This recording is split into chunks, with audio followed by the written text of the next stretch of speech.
At 3:30, we got NC State, who's 4-3, traveling to Pitt, who's 5-2. Pitt favored by 6.5 points on the ACC network. CJ Bailey has gone 155 at 215, thrown for 1,846 yards, 14 touchdowns, 7 interceptions.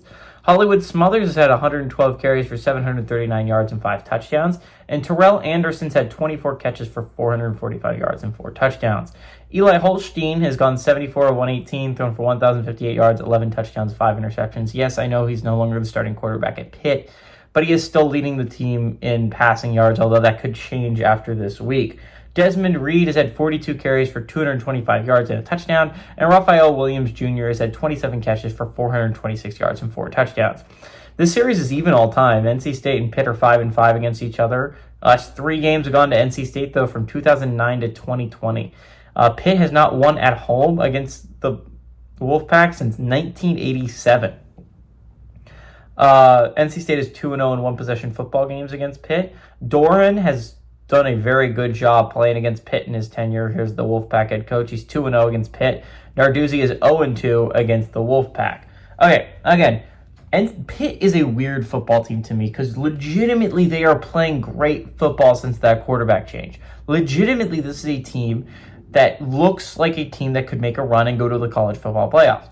The problem that it's giving me if I'm Pitt is, honestly, Louisville lost at home.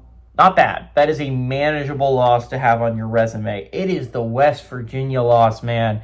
At least you got the fact that it's on the road, but oh my God, that could be a 2-10 team. And if that's a 2-10 team, there might be 3 loss squads that get in front of you, let alone you're going to be the first 2-loss squad definitely out. There might be 3 loss squads with a better resume. The one thing you got if you're Pitt, the one thing you got is if you want to go to the college football playoffs, you have to win out, right? That's 5-0 over their last 5 games.